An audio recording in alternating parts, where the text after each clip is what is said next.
नमस्कार दोस्तों, एक बार फिर से एफिशिएंसी की क्लास में आपका बहुत बहुत स्वागत है। तो आज की इस क्लास में हम टेस्ट नंबर 6 का सॉल्यूशन करने जा रहे हैं। तो चलिए शुरू करते हैं। क्वेश्चन नंबर 1 है आपका, प्रथम पैराग्राफ की द्वितीय पंक्ति को रेड आउटलाइन इफेक्ट दे। ये आपका फर्स्ट है। तो सबसे पहले आप क्या करेंगे, फर्स्ट पैराग्राफ की द्वितीय पंक्ति यानी सेकंड रो को क्या करेंगे, सेलेक्ट करेंगे। तो ये हमारी फर्स्ट पैराग्राफ की क्या है दोस्तों, सेकंड रो है। इसमें यदि हमें बोला गया आउटलाइन इफेक्ट, तो आउटलाइन यहाँ पर मिलेगा आपको, ये इफेक्ट्स हैं। इस इफेक्ट्स में जाएंगे तो देखिए ये रहा आपका आउटलाइन, और ये आउटलाइन में जाकर के आप देखेंगे ये रहा आपका रेड कलर। तो दोस्तों ध्यान रहे, ये कलर का जो फॉर्मेट है ये नए वर्जनों में आया। यदि आप इस्तेमाल कर रहे हैं 2007 या 2010 तो उसमें हो सकता है आपको कि ये रेड कलर आपको नहीं मिले। वहाँ पर सिर्फ आउटलाइन इफेक्ट है फॉन्ट डायलॉग बॉक्स के अंतर्गत 2007 वर्जन में। कलर का जो ऑप्शन है ये नए वर्जनों में देखने को मिला है, तो आपको यहाँ से एक क्वेश्चन एक्स्ट्रा देखने को मिलेगा। तो ये नए वर्जन में आप कलर चेंज करवाएंगे। अदरवाइज आप ओल्ड वर्जन यूज करते हो और वहाँ प्रैक्टिस करते हो तो वहाँ आप सिंपल आउटलाइन इफेक्ट दें, ना कि कलर चेंज करने की कोशिश करें, क्योंकि फिर आउटलाइन का कलर चेंज नहीं हो पाएगा। क्वेश्चन नंबर 2 देखते हैं दोस्तों। सिर्फ द्वितीय पैराग्राफ का इनसाइड और आउटसाइड मार्जिन 0.65 करें। तो सबसे पहले तो आपको पता होना चाहिए कि इनसाइड और आउटसाइड मार्जिन कौन से मार्जिन में आते हैं, और द्वितीय पैराग्राफ को आप क्या करेंगे, सेलेक्ट। तो ये हमारा द्वितीय पैराग्राफ है। सबसे पहले हम इसको सेलेक्ट करेंगे। मार्जिन के लिए हम जाएंगे दोस्तों कहाँ पर, पेज लेआउट टैब में। पेज लेआउट टैब के अंतर्गत आप देखेंगे तो जो फर्स्ट ऑप्शन है हमारा, यही ऑप्शन आपको किसका है दोस्तों, वह थोड़ा बड़ा कर लेते हैं। ये देखिए फर्स्ट ऑप्शन है आपका मार्जिन का। तो इस पर आप क्लिक करेंगे तो मार्जिन में आपको मिलेगा मिरर मार्जिन, और मिरर मार्जिन के बाद फिर आप जाएंगे यहीं पर कस्टम मार्जिन में, क्योंकि मिरर में आपको स्पेशली क्या मिल जाएगा, इनसाइड और आउटसाइड। अब इनकी हमें वैल्यू दी गई है इनसाइड और आउटसाइड की 0.65, तो इस पर हम 0.65 टाइप कर देंगे, 0.65 और ओके कर देंगे। जैसे ही हम ओके करते हैं हमारा क्वेश्चन नंबर 2 हमारा सॉल्व हो जाता है दोस्तों। नेक्स्ट देखते हैं इसके बाद में अगला क्वेश्चन, क्वेश्चन नंबर 3। पृष्ठ में computer by Vinod sir watermark दीजिए और उसे क्या करिए, इटैलिक कीजिए। देखो पहले तो आपसे वाटरमार्क डलवाया गया है। वाटरमार्क में आपको लिखना है कंप्यूटर बाय विनोद सर, और उसको क्या करना है दोस्तों, इटैलिक करना है। सिंपल सा क्वेश्चन है। तो सबसे पहले आप जाएंगे वाटरमार्क में। वाटरमार्क हमें मिलेगा डिजाइन टैब। यदि आप 2007 वर्जन यूज कर रहे हैं या 10 यूज कर रहे हैं तो वो आपको मिलेगा पेज लेआउट टैब के अंतर्गत। अभी नया वर्जन है हमारा, इसलिए इसमें आपको मिलेगा डिजाइन टैब में। तो ये रहा आपका वाटरमार्क। वाटरमार्क में आप जाकर के क्लिक करेंगे कस्टम वाटरमार्क पर। कस्टम वाटरमार्क में आपको मिलेगा टेक्स्ट वाटरमार्क। अब देखिए टेक्स्ट वाटरमार्क में यहाँ पर आप लिखेंगे क्या, कंप्यूटर बाय विनोद सर।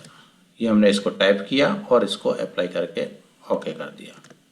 ये देखिए तो आप देखेंगे आपका जो वाटरमार्क है वो डल चुका है, लेकिन कि सर दिखाई नहीं दे रहा है। समस्या क्योंकि इसका जो डिफ़ॉल्ट कलर होता है दोस्तों वो थोड़ा ऐसा होता है लाइट, जो आपको प्रॉपरली दिखाई ना दे। लेकिन यदि जैसे ही मैं हेडर या फुटर पर क्लिक कर लेता हूँ तब आपको थोड़ा धुंधला दिखाई देता है।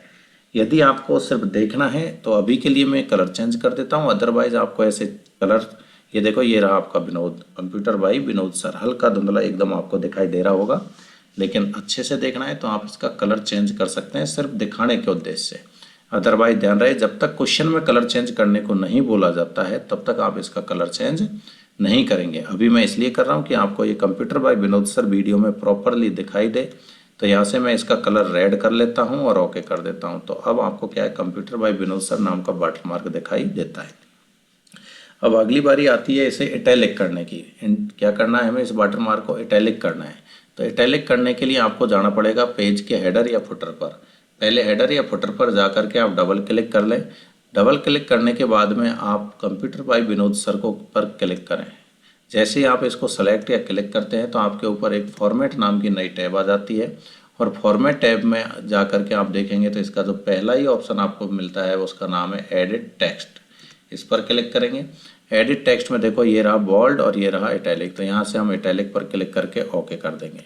तो अब आपका जो वाटरमार्क था कंप्यूटर बाय विनोद सर दोस्तों, ये ध्यान रहे क्या हो गया है, इटैलिक हो चुका है। अगला क्वेश्चन देखेंगे। अगला क्वेश्चन है हमारा, पृष्ठ में जहाँ कहीं भी दिव्य दृष्टि बुकमार्क दिया गया है उसे उसके टेक्स्ट को 2pt और यहाँ पर ये दिया है कंडेंस कैरेक्टर स्पेसिंग दीजिए।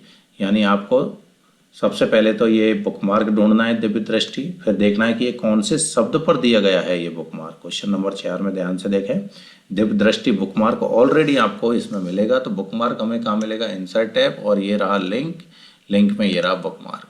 आप देखेंगे इसमें ऑलरेडी 3 बुकमार्क दिए गए हैं, दिव्य दृष्टि, जयपुर और विनोद सर। हमें कौन सा बोला है, दिव्य दृष्टि, उस पर क्लिक करेंगे और क्लिक करेंगे किस पर, गो टू पर।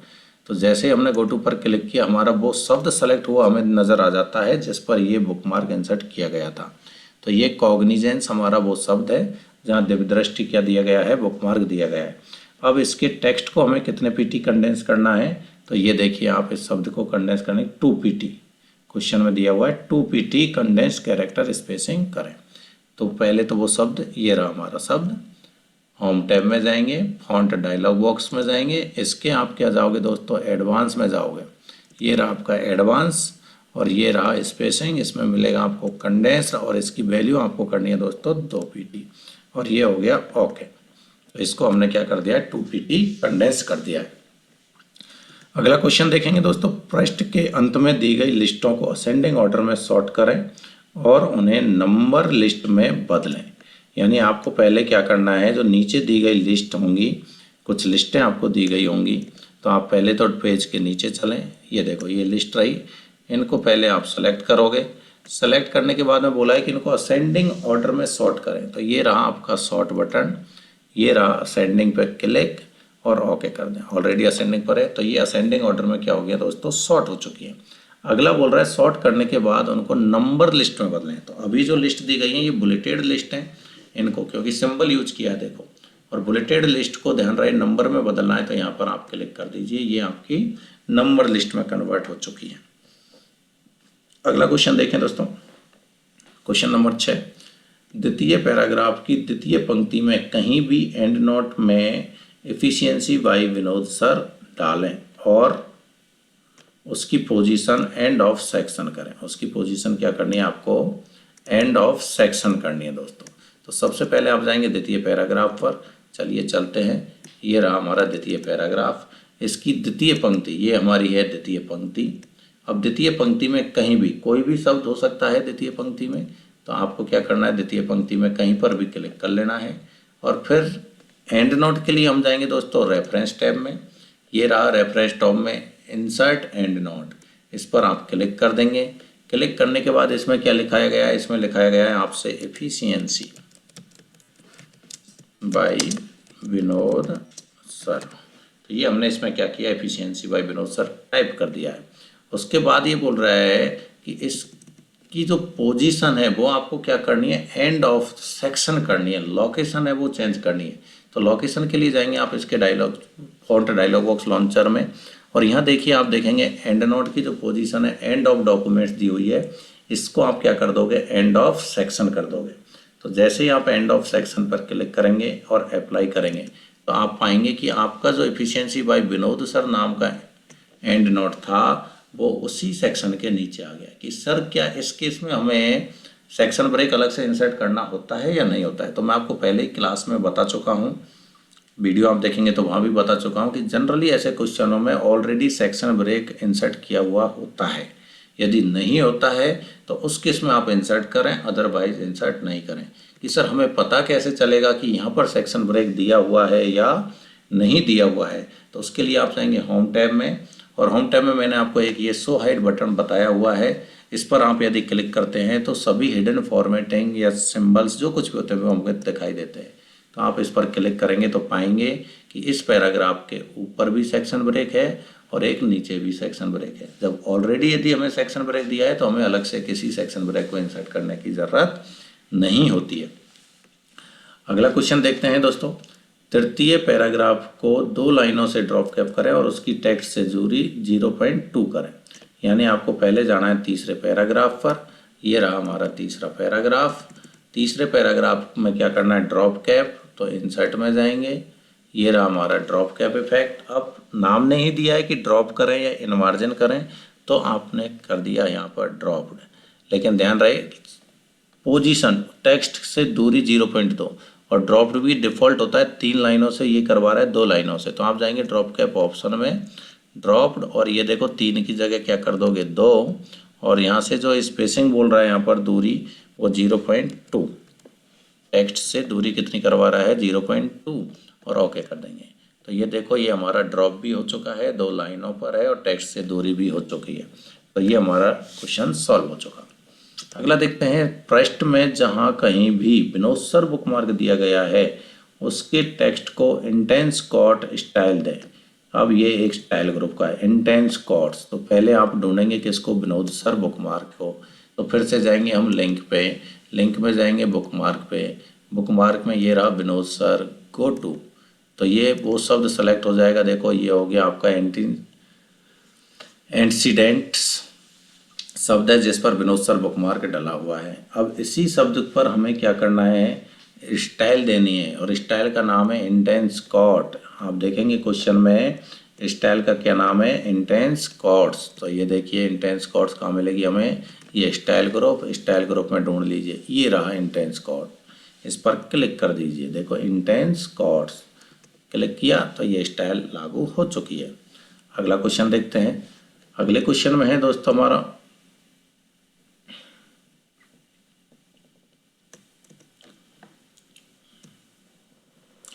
पृष्ठ के फुटर में फाइल पाथ यानी डॉक्यूमेंट्स इन्फो इंसर्ट कीजिए और उसे सेंटर अलाइन कीजिए। तो सबसे पहले तो आप जाएंगे कहाँ पर, फुटर में। कुछ नहीं करना है, सीधा पेज के नीचे पहुँचना, जहाँ भी फुटर का एरिया होता है पेज के सबसे नीचे वहाँ डबल क्लिक कर देना। ये आप पहुँच गए किसमें, फुटर में। जैसे ही फुटर में पहुँचते हैं आपके सामने ऊपर आप जाएंगे तो यहाँ एक नई टैब ओपन होती है डिज़ाइन, ऑटोमेटिकली आपको शो होने लग जाती है क्लिक करते ही। जैसे ये दिखाई देती है तो ये मिलेगा आपको इसमें डॉक्यूमेंट इन्फो, और डॉक्यूमेंट इन्फो में आप ढूंढेंगे तो यहाँ पर मिल जाएगा फाइल पाथ। तो यही हमें बोला गया है, file path document info insert करें, तो इस पर आप क्लिक कर दें। दूसरा स्टेप बोला है कि इसका अलाइनमेंट सेंटर करें, तो आप वापस होम में जाएंगे और ये रहा अलाइनमेंट, तो इस पर क्लिक कर देंगे, ये हो गया उसका अलाइनमेंट सेंटर। तो आप देखेंगे कि फुटर एरिया में डॉक्यूमेंट्स यानी फाइल का पाथ इंसर्ट हो चुका है और उसका अलाइनमेंट भी सेंटर हो चुका है। तो ये भी क्वेश्चन सॉल्व हो गया। बहुत अच्छा क्वेश्चन है दोस्तों, एक बार जरूर अच्छे से इसकी 2-3 बार प्रैक्टिस करें तब जाके आपको, हाँ 2007 वर्जन में ये आपको नहीं मिलेगा, ये नए वर्जनों के क्वेश्चन है। तो मैंने फोकस किया है क्योंकि अब 2021 तक हमारे पास वर्जन आ चुके हैं, तो एक आध भी क्वेश्चन यदि हमें मिलता है नए वर्जन से तो उनकी हमें प्रैक्टिस होनी ज़रूरी है। तो मैंने आपको नए और पुराने सभी मिक्स वर्जनों को लेकर के क्वेश्चन बनाए हैं और उनको हम सॉल्व कर रहे हैं। आगे देखें, पृष्ठ को ग्रेडियंट गोल्ड कलर दीजिए और उसकी शेडिंग स्टाइल फ्रॉम कॉर्नर कीजिए। यानी आपको क्या करना है, पहले तो कलर देना है। कलर कैसा है पेज का, ग्रेडियंट गोल्ड कलर है। तो कलर के लिए जाएंगे आप डिज़ाइन में, डिज़ाइन में ये रहा पेज, पेज में आप जाएंगे फिल इफेक्ट, यहाँ मिलेगा आपको ग्रेडियंट, ये रहा ग्रेडियंट। अब ग्रेडियंट में सिंगल कलर है, नाम है उसका गोल्ड, तो ये 1 कलर, इसमें कलर सेलेक्ट करेंगे, ये गोल्ड, देखेंगे आप नाम क्या आ गया, गोल्ड कलर है यहाँ पर, ये क्लिक किया। उसके बाद ये रही इसमें शेडिंग स्टाइल, शेडिंग स्टाइल में बोला गया कि फ्रॉम कॉर्नर, कौन सी करनी है आपको, फ्रॉम कॉर्नर, और ओके कर देनी है। ये देखिए तो ये होगी फ्रॉम कॉर्नर से, और गोल्डन कलर का आपको पेज कलर भी आ चुका है। आगे देखिए क्वेश्चन नंबर 11 दोस्तों। क्वेश्चन नंबर 11 में है, पृष्ठ के हेडर में accent bar to page number insert कीजिए और उसकी शुरुआत 3 से कीजिए। यानी आपको पहले क्या करना है, पेज नंबर में जाना है, इंसर्ट में ये रहा पेज नंबर में आपसे हेडर में डलवाया है तो टॉप को सेलेक्ट कर लें और यहाँ पर आप ढूंढेंगे तो ये देखो एसेंट बार 2, ये रहा एसेंट बार 2, यहाँ पर साफ साफ नाम लिखा हुआ है, देखो एसेंट बार 2 पेज नंबर इंसर्ट करें। अब बोल रहा है उसकी शुरुआत, क्योंकि देखो अभी हमने जब पेज नंबर दिया है तो इसकी शुरुआत 1 से हो रही है और ये बोल रहा है कि इसकी शुरुआत किससे करनी है, 3 से करनी है। तो आप वापस पेज नंबर में जाएंगे, पेज नंबर के नीचे आपको पेज फॉर्मेट पेज नंबर पे जाओगे, इसमें देखेंगे नीचे ही नीचे मिलेगा स्टार्ट एट, और इसमें आप 3 पर क्लिक करेंगे। काफ़ी अंदर जाके है दोस्तों, इसलिए 2-3 बार इसकी भी अच्छे से प्रैक्टिस करें और ओके कर दें। तो देखो अब पेज नंबर की शुरुआत कितनों से हो रही है, 3 से हो रही है। ये हमारा पेज नंबर डल चुका है। हो सकता है आपको धुंधला है एकदम, बिल्कुल बहुत गौर से देखोगे गोल्ड कलर के अंदर तब दिखाई देगा, नहीं ऐसे क्लिक कर लेना तब ये 3 दिखाई दे जाएगा। तो हमें देखने से मतलब है समझ में आना चाहिए कि हमने प्रॉपर इंसर्ट किया है या नहीं किया है। अगला क्वेश्चन देखें इसके बाद में। नेक्स्ट हमारा पृष्ठ के सभी पैराग्राफों को लाइन नंबर दें और उसकी टेक्स्ट से दूरी 0.5 करें। तो सबसे पहला काम है, आपको सभी पैराग्राफों को क्या करेंगे, आप सेलेक्ट कर लेंगे। ये लीजिए साहब, पैराग्राफ बोला है तो टेबल को सेलेक्ट नहीं करेंगे, सिर्फ पैराग्राफों को ही करेंगे। और लाइन नंबर इंसर्ट करने के लिए हमें कहाँ जाना पड़ेगा, पेज लेआउट में जाना पड़ेगा। पेज लेआउट में ये रहा लाइन नंबर और इसमें कर दो आप कंटिन्यूअस। तो यहाँ पर ये लाइन नंबर इंसर्ट हो चुके हैं। दूसरा ये बोल रहा है कि लाइन नंबर की जो टेक्स्ट से दूरी है वो 0.5 करनी है। तो वापस आप लाइन नंबर में जाएंगे, लाइन नंबर ऑप्शन, और इसमें आपको मिलेगा ये लाइन नंबर। और यहाँ देखो ये फ्रॉम टेक्स्ट, तो फ्रॉम टेक्स्ट से दूरी कितनी करनी है, 0.5। तो 0.5 और ये हो गया आपका ओके, और यहाँ से भी कर दिया ओके। तो इनकी जो दूरी हो चुकी है लाइन नंबरों की वो हो चुकी है 0.5। ठीक है, नेक्स्ट क्वेश्चन देखते हैं अगला। 13 नंबर, पृष्ठ में दी गई तालिका के सभी कॉलम की साइज को एक समान करें और उसके अंतिम कॉलम के अनुसार डिसेंडिंग ऑर्डर में सॉर्ट करें। इसके अनुसार करनी है, अंतिम कॉलम के अनुसार। तो सबसे पहले तो आप जाएंगे टेबल पर, टेबल को क्लिक करें। आपकी सभी कॉलमों की साइज इक्वल करनी है। तो इसके लिए आपको टेबल के लेआउट टैब में जाओगे यहाँ पर, और यहाँ मिलेगा आपको डिस्ट्रीब्यूट रो और डिस्ट्रीब्यूट कॉलम। तो किस पर क्लिक करोगे, डिस्ट्रीब्यूट कॉलम पर क्लिक करेंगे। जैसे डिस्ट्रीब्यूट कॉलम पर क्लिक करते हैं तो सभी कॉलमों की साइज क्या हो जाती है, एक समान हो जाती है। उसके बाद बोल रहा है कि अंतिम कॉलम के अनुसार, तो ये अंतिम कॉलम को सेलेक्ट करें और इसके अनुसार ये करवा रहा है सॉर्ट। तो ये आप करेंगे यहाँ से, देखिए सॉर्ट होम से भी कर सकते हैं और आप यहाँ से भी कर सकते हैं। ये रहा सॉर्ट। सॉर्ट में ये बोल रहा है क्या करना, डिसेंडिंग ऑर्डर में। तो ये डिसेंडिंग पर क्लिक कर दें और ओके कर दें। ये देखो डिसेंडिंग ऑर्डर में भी क्या हो गया, ये सॉर्ट हो चुका है दोस्तों। आगे देखें, अगला क्वेश्चन है आपका नंबर 14। पृष्ठ में दी गई तालिका की सभी सेलों के बीच 0.03 की स्पेसिंग दें। तो आप कहीं पर भी क्लिक करें या टेबल को सेलेक्ट करें, एक ही बात है। और इसके लिए आप जाओगे अलाइनमेंट में, अलाइनमेंट में आपको मिलेगा सेल मार्जिन। ध्यान रहे, लेआउट टैब है टेबल की अलग से, उसमें सेल मार्जिन, सेल मार्जिन में आपको मिलेगा अलाउ स्पेसिंग बिटवीन सेल, और इसमें आपको बोला गया 0.01 की जगह आपको क्या करना है, 0.03, और ये कर देना है ओके। तो अब देखेंगे प्रत्येक सेल के बीच 0.03 की स्पेसिंग सेट हो चुकी है। अगला क्वेश्चन देखते हैं, क्वेश्चन नंबर 15। पृष्ठ में दी गई तालिका की हेडर पंक्ति के टेक्स्ट को बॉटम राइट अलाइन कीजिए। यानी आपको पहले तो हेडर रो को सेलेक्ट करना है। तो ये हमारी फर्स्ट रो जो होती है उसे हम क्या बोलते हैं, हेडर रो बोलते हैं। उसके बाद ये बोल रहा है बॉटम राइट अलाइनमेंट। तो अलाइनमेंट में जाएंगे और ये रहा आपका बॉटम राइट। कौन सा अलाइनमेंट है दोस्तों, ये टेक्स्ट का बॉटम राइट अलाइनमेंट है। क्लिक कर देंगे और ये क्वेश्चन हमारा सॉल्व हो गया है। तो इस तरीके से ये हमारा पेपर नंबर 6 भी सॉल्व हो गया है। ध्यान रहे, मैं कोशिश आपको, जैसा कि कोर्स में मैंने बताया कि 10 टेस्ट, लेकिन मैं कोशिश करूंगा 10 की जगह आपको 15 इस प्रकार के लेवल वाले टेस्ट प्रोवाइड करवा दूंगा। कोशिश है, ठीक है, गारंटी नहीं, 10 की गारंटी है। 10 तो मिनिमम हमने बोला है, प्रॉमिस किया है, तो हम जरूर प्रोवाइड करवाएंगे। दूसरा, एक वीडियो आपको सोनी ऑफिस के जो 25 टेस्ट हैं उनका भी हम कंप्लीट सॉल्व करवा के आपको प्रोवाइड करवाएंगे। तो लगातार एक ही पेपर को 2-2, 3-3 बार सॉल्व करें। जिस क्वेश्चन में समस्या है उसका वीडियो रिवाइज करें। एक ही वीडियो को 2 से 3 बार देखेंगे, तब जा कर के आप 50 में से 50 नंबर ला पाएंगे दोस्तों। चलिए, बहुत बहुत धन्यवाद। लगातार वीडियोज़ को शेयर ज़रूर करते रहें अपने साथियों के साथ में, पीडीएफों को शेयर करते रहें। ज़्यादा से ज़्यादा दोस्तों की आप हेल्प कर पाएँ, उनको ये वीडियो आप प्रोवाइड करवा पाएँ। धन्यवाद।